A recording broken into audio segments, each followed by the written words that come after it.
हे hello everyone. अभिनव नाम है मेरा और स्वागत करता हूं आप सभी का एक बार फिर से आपके अपने YouTube channel SSC text book पर। तो आप सबको पता होगा हम लोग एक लाइव मॉक कंडक्ट करवा रहे हैं। एक नहीं, हम लोग 3 मॉक कंडक्ट करवा रहे हैं लाइव 6 तारीख को, 8 तारीख को और 10 तारीख को। आज आप ये वीडियो 7 तारीख को देख रहे हो, जब हमारा जो फर्स्ट लाइव मॉक है वो फिनिश होने वाला है 9 बजे रात को। अगर आपने अभी तक नहीं दिया तो आप अटेम्प्ट कर सकते हो। तो मैं ना आपको इसका ना एक क्विक एनालिसिस देने वाला हूं कि कैसे हमने पेपर्स बनाए हैं, मैथ्स के क्वेश्चंस कैसा हमने सेट किया है, रीजनिंग कैसा किया है हमने, इंग्लिश कैसा किया है, जीके कैसे किया है, और एडुकेटी जो पूछ रहा है ना, बिल्कुल उसी लेवल का मॉक है, ना ऊपर ना कम, बिल्कुल उसी लेवल का है। तो आपने अगर मॉक दिया होगा और आपने अगर सिलेक्शन फेज एग्जाम दिया है तो आपको आइडिया मिल गया होगा कि ये बिल्कुल वही पेपर है जो एडुकेटी पूछ रही है। अगेन एडुकेटी ने 3 एग्जाम्स कंडक्ट किए थे, एक था 10th लेवल, एक था 12th लेवल और एक था ग्रेजुएशन लेवल। तो क्योंकि हम अभी सीजीएल पे फोकस कर रहे हैं तो ये जो पेपर है ये ग्रेजुएशन लेवल पे है, ध्यान रखना इस चीज का। तो एक चीज ध्यान रखना, ये किसी एक बंदे की मेहनत नहीं है। ये जो आप पीछे देखोगे ना, ये पूरे एक टीम की मेहनत है। ये जो आप मॉक देख रहे हो, ये जो आप मॉक दे रहे हो, लगातार हमारे जो बैकएंड में टीम है वो आपके लिए मॉक बनाए जा रही है। अगर आप मॉक नहीं दे रहे हो ना तो आप वैसे ही एग्जाम से दूर होते जाओगे। बहुत बच्चों के मैंने कमेंट्स देखे कि सर मार्क्स गिर गए हैं, मोटिवेट हो गए हैं हम। देखो ये बहुत नॉर्मल है, तैयारी कर रहे हो तो डीमोटिवेट तो हो गई ना। अगर तैयारी नहीं कर रहे होते हैं ना तब ऐसा होता है कि कोई फीलिंग ही नहीं होती। अंदर फीलिंग है, दैट मीन्स की आपकी तैयारी है, आपकी तैयारी अच्छी है। और नंबर सिर्फ आपके नहीं गिरे हैं, दुनिया में आप अकेले नहीं हो जिसके मार्क्स गिरे हैं। और मैं तो ये बोल रहा हूं कोई ऐसा है ही नहीं जिसके मार्क्स नहीं गिरे। इस पेपर में कोई 150 ला ही नहीं सकता। अगर आप 100 नंबर भी ला रहे हो ना, लिटरली अगर आप यहां 100 नंबर भी ला रहे हो ना, दैट मीन्स कि वो बाहर के ना 150 नंबर के बराबर है। हमने पेपर ऐसा सेट किया है। तो मैं आपको बताऊंगा 1 बाय 1। ठीक है, सबसे पहले तो अगर मैं ओवरऑल मॉक की बात करूं, तो ये जो मॉक है ये न्यू इंटरफेस पे बेस्ड है। जो आप एसएससी का एग्जाम जब आप देने जाओगे ना तो वहां जो आपको इंटरफेस मिलेगा ना, सेम वही इंटरफेस आपको यहां मिल रहा है। ठीक है, जो क्वेश्चंस हम लोगों ने सेलेक्ट किए हैं ना, वो जो एडुकेटिव पैटर्न है सीजीएल वाला, ध्यान रखना ग्रेजुएट लेवल वाला, वहां से हमने उठाया है। अगेन हमने न्यू टॉपिक्स इसमें ऐड किए हैं, चाहे वो इंग्लिश का पीक्यूआरएस हो या फिर उनका जीके का स्टेटमेंट बेस्ड आंसर्स, या वर्बल रीजनिंग में हो, या मैथ्स में कोऑर्डिनेट ज्योमेट्री हो, या फिर स्टैटिक्स के टॉपिक्स हैं, या मॉड्यूलस, या फिर बाइनरी वाले क्वेश्चंस हैं। तो इनमें ना हमने वो सारे ही क्वेश्चंस ऐड किए हैं। तो बिल्कुल जो लेटेस्ट पैटर्न है ना, जो लेटेस्ट ट्रेंड है, उस पे बेस्ड है ये मॉक। तो आपको मॉक देना चाहिए। Again marathon mega live test है, 3 टेस्ट है इसमें, ध्यान रखना लगातार। पहला 6 तारीख को ही स्टार्ट हो गया था 9 बजे। मैंने एक शॉर्ट्स भी डाली थी इसके लिए, मैंने आपको पहले ही अपडेट कर दिया था। 7 अगस्त रात में 9 बजे तक आप इसे दे सकते हो, अभी भी टाइम ओवर नहीं हुआ है, आप जाके दे लो। देन अगेन जो अगला मॉक है वो कल मॉर्निंग 9 बजे स्टार्ट हो जाएगा और परसों 9 अगस्त 9 PM तक होगा। फिर 10 अगस्त 9 AM से 11 अगस्त 9 PM। एक चीज ध्यान रखना, सीजीएल पोस्टपोन होगा या नहीं होगा ये बात की बात है। सब लगे हुए हैं पोस्टपोन करवाने के लिए, लेकिन एक चीज तो है ना कि तैयारी तो करनी है ना आपको। जो भी है, इतने दिन से जो आप तैयारी कर रहे हो छोड़ तो सकते नहीं हो, तैयारी तो करनी है। तो भाई आप चाहो ना चाहो आपको मॉक्स देना ही पड़ेगा। और मैं आपको बता रहा हूं जितने मॉक्स दोगे ना, आप धीरे धीरे देखोगे नंबर बढ़ रहा है। ये जो नंबर गिरा है ना, नो डाउट टॉपिक्स ऐड हुए हैं, लेकिन वो जो एंजाइटी वगैरह है ना, उनके कारण भी नंबर गिरे हैं। उससे तो टैकल कर सकते हो लगातार मॉक देके। तो ये भी मॉक देना है, प्लस जो हमारे 10 अलग मॉक्स हैं वो भी देने हैं। अब मैं आपको ना 1 बाय 1 बताता हूं हर सब्जेक्ट के बारे में। ठीक है, स्टार्टिंग विद क्वांट्स। ठीक है, अगर आप चाहते हो कि मैं आपको क्वांट का पूरा पेपर का सॉल्यूशन दूं तो मुझे बता देना, नीचे कमेंट करना, मैं कल प्रोवाइड कर दूंगा इसका। जैसे ही खत्म होगा उसके बाद ही दूंगा, उससे पहले नहीं। सबसे पहले जो टेस्ट है ना, वो एकदम इस तरीके से डिजाइन किया है कि वो एडुकेटिव पैटर्न पे बेस्ड हो, जो SSC selection phase graduation level में लिया गया है। हमने उसी के पैटर्न पे बनाया है, ना इधर ना उधर, उसी के पैटर्न पे डिक्टो।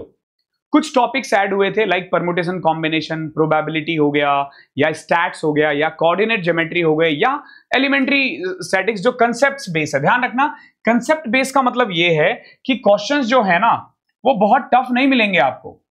ध्यान रखना, क्वेश्चन ऐसा नहीं है कि बहुत टफ मिलेंगे, लेकिन हाँ कंसेप्चुअली बेस्ड है, तो आप ऐसे भी नहीं कर पाओगे उन क्वेश्चनों को, आपको कंसेप्ट्स आनी चाहिए। और अगेन स्टैटिक्स के लिए मैंने वीडियो ऑलरेडी डाल दिया है, प्रोबेबिलिटी के लिए परसों मिल जाएगी। ठीक है, परमुटेशन एंड कॉम्बिनेशन की मैं आपको कल परसों तक दे दूंगा, डोंट वरी, परेशान मत होना, सब आपको मिल जाएगा। अगेन क्वेश्चंस जो है वो कैलकुलेटिव है नेचर में। जो नॉर्मल टॉपिक्स भी आप करोगे, एवरेज हो या प्रॉफिट एंड लॉस हो, उनके क्वेश्चंस आपको कैलकुलेटिव मिलेंगे जैसे ग्रेजुएशन लेवल में पूछा गया था। अगर मैं ओवरऑल लेवल देखूं क्वांट का तो हाई है, ठीक है। 30 नंबर के करीब अगर आप ले आ रहे हो, 30 से 35 नंबर, तो वो अच्छे मार्क्स है। अगर 40 पहुंच रहे हो तो वो बहुत अच्छे हैं, ध्यान रखना, ठीक है। तो ओवरऑल लेवल क्वांट का बहुत हाई पूछा जा रहा है, जो सिलेक्शन फेज में पूछा गया था। हमने पूरी कोशिश की है कि वही आपको दे दूं। मैं आपको अगेन, जब आप क्वांट का पेपर दे रहे होंगे ना, तो मैं आपको कुछ एक चीजें बताऊंगा आने वाले पेपर में जो आपके काम आने वाला है। सबसे पहला, आर्ट ऑफ स्किपिंग याद रखना। थोड़ा सेलेक्टिव होकर क्वेश्चन सेलेक्ट करो कि ये करना है, ये छोड़ना है, ये करना है, ये छोड़ना है, ओके। देन अगेन, बहुत ज्यादा कैलकुलेटिव क्वेश्चन हो, भले ही आपने 10 सेकंड लगा दिया हो, वहीं छोड़ के आगे बढ़ जाया करो। ऐसा नहीं कि उस 10 सेकंड को बचाने के चक्कर में ना तुम 3 मिनट और खराब कर रहे हो, ठीक है। और 25 के 25 क्वेश्चन देखना है। अगर आप 25 क्वेश्चन नहीं देख पाओगे मैथ्स का, तो आपकी बहुत बड़ी आप अपने साथ ना बहुत बड़ी नाइंसाफी करोगे। इट माइट बी पॉसिबल कि आखिरी के जो 5 क्वेश्चन है ना, वो बहुत ईजी हो, तो इस चीज का भी आपको ध्यान रखना है। अब बात करते हैं रीजनिंग की। तो आपने देखा होगा इस बार सबसे ज्यादा ना वर्बल रीजनिंग जो है ना, वो बहुत पूछे जा रहे हैं। स्टेटमेंट बेस्ड क्वेश्चंस, वो हमने इसमें ऐड किया है, ठीक है, जो पहले नहीं पूछा जाता था या कम पूछा जाता था, कभी कभी पूछा जाता था। अगेन, ये भी जो टेस्ट है, ये बिल्कुल एडुकेटी का जो लेवल है उसी को देखकर डिजाइन किया गया है। कुछ भी नया ऐड नहीं किया हमने, एट पार है ग्रेजुएट लेवल, ठीक है। वर्बल रीजनिंग के क्वेश्चंस हम एडुकेटी ने लगातार पूछा, तो हमने भी ऐड किया है, ठीक है। Matching the post name of a person, ये अक्सर आप देखोगे कि जीके में पूछा जाता था, लेकिन अब रीजनिंग में पूछा जाने लग गया है, तो हमने वो ऐड किया है। और आपने देखा होगा अभी जो स्टेनो का पेपर हुआ है, उसमें तो रीजनिंग में मैथ्स भी डाल दिया है, ठीक है। तो नॉर्मली अगर आप रीजनिंग करते थे और जो इस बार रीजनिंग पूछा जा रहा है ना, उसमें जमीन आसमान का फर्क है, ध्यान रखना। तो रीजनिंग भी आपका टाइम लेगी, रीजनिंग भी आपका टाइम लेने वाली है, और अच्छा खासा टाइम लेने वाली है। पहले जो बोर्ड मार्क्स से रिलेटेड क्वेश्चंस आते थे ना, वो बहुत इजी आते थे, लेकिन इस बार ना मॉड का यूज करते हुए आ रहा है। अगेन, इस पे एक वीडियो आपको मिल जाएगी, ठीक है। तो ये ओवरऑल रीजनिंग है। मैं रीजनिंग के लिए भी वही बोलूंगा, अगर आप 30 के करीब ला रहे हो ना, 30 से 35, तो वो अच्छे मार्क्स होंगे, ठीक है। 30 to 35 इसमें अच्छे मार्क्स होंगे। ध्यान रखना, अगर पेपर इस टाइप का आता है ना, तो 150 नहीं जाएगा कट ऑफ, 100 ही रहेगा, 90-95 ही रहेगा। कोई बड़ी बात नहीं है, 90 ही जाए अगर पेपर ऐसा ही आता रहा तो। और हम टेक्स्ट बुक पे पूरी कोशिश करते रहेंगे कि आप ना एग्जाम में चोक ना करो। उसके लिए यहीं पे हम आपको इतना कुछ प्रोवाइड कर देंगे कि आपको ना और कुछ करने की जरूरत नहीं है, और कुछ देखने की जरूरत नहीं है। आई होप रीजनिंग वाला क्लियर होगा आपका कि कैसा पेपर आ रहा है, और ये बिल्कुल एट पार एडुकेटी का आ रहा है, कोई अलग से नहीं, ध्यान रखना, ठीक है। आप कुल मिला के ना इससे आप ये चीज भी सीख सकते हो कि एडुकेटी का पेपर कैसा आ रहा है, तो बिल्कुल वैसा ही आ रहा है जो हम बना रहे हैं। सबसे पहले अगर आप देखोगे सीजीएल के पीवाईक्यूज ना, जो प्रीवियस ईयर क्वेश्चंस, तो उसमें ना प्री में ना क्लोज टेस्ट पूछा ही जाता था। कॉम्प्रहेंशन भले ही पूछे ना जाए, लेकिन अब जो है ना, जो एक तो क्लोज टेस्ट नहीं आ रहा है, कॉम्प्रहेंशन आ रहा है, और जो कॉम्प्रहेंशन भी है ना, वो लंबा चौड़ा है। पहले की तरह नहीं है कि स्टोरी बेस दे दिया और आपसे क्वेश्चन पूछ लिया, ठीक है। बढ़िया क्वेश्चन आ रहे हैं, जो 5 के 5 क्वेश्चन आ रहे हैं ना, वो बहुत ही बेहतरीन क्वेश्चन है, ध्यान रखना। तो रीडिंग कॉम्प्रहेंशन एक तो बहुत लेंदी आ रहा है, पहले की तरह इजी नहीं आ रहा है, रीडिंग कॉम्प्रहेंशन टफ आ रहा है।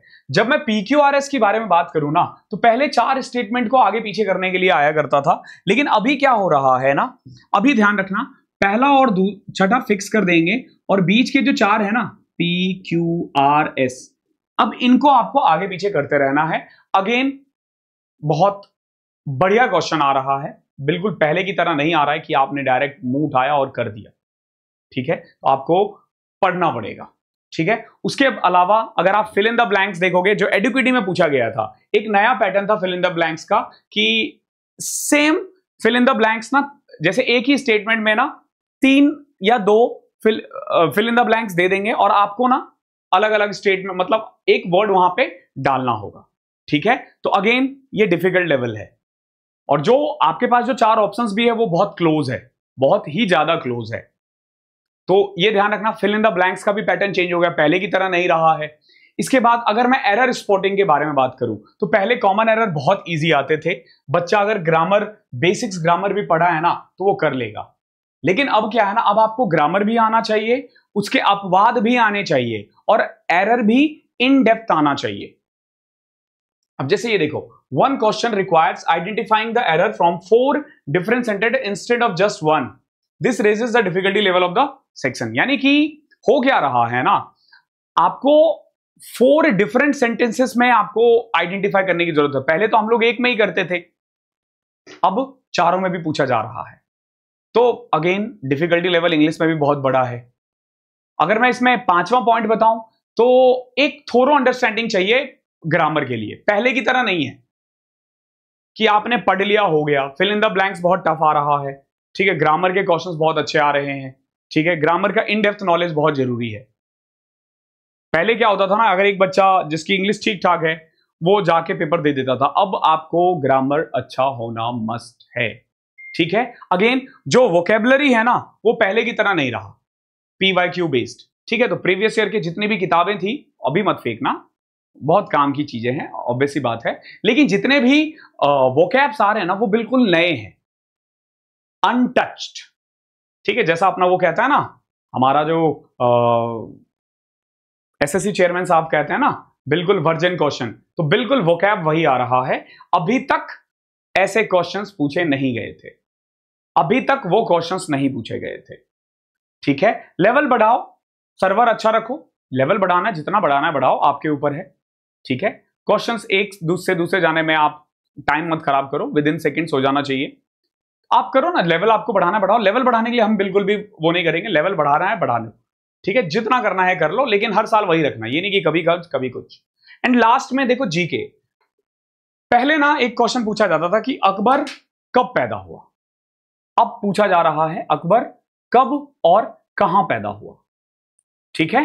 अब पूछा जाएगा कि इन 4 स्टेटमेंट में बताओ अकबर के लिए कौन कौन सी 4 चीजें इंपॉर्टेंट है। पहले अगर आप देखते थे ना तो इकोनॉमिक्स हो या ज्योग्राफी हो, कभी कभी एसएससी भूला भटकाना स्टेटमेंट बेस्ड क्वेश्चंस पूछ लेते थे, लेकिन अब ऐसा नहीं है। अब लगातार स्टेटमेंट बेस्ड क्वेश्चंस पूछा जा रहा है, सिर्फ इकोनॉमिक्स में नहीं, सिर्फ पॉलिटी में नहीं, हर एक सब्जेक्ट में, चाहे जीके, चाहे हिस्ट्री हो, चाहे पॉलिटी हो, चाहे बायो हो, चाहे ज्योग्राफी हो, चाहे फिजिक्स हो, ठीक है। तो स्टेटमेंट बेस्ड क्वेश्चन आ रहा है, और मैं आपको बताता हूं जो स्टेटमेंट बेस्ड क्वेश्चन होता है ना वो पेपर को टफ बनाता है, फिर जो ऑप्शन एलिमिनेशन टेक्निक है ना वो कम हो जाता है, ठीक है।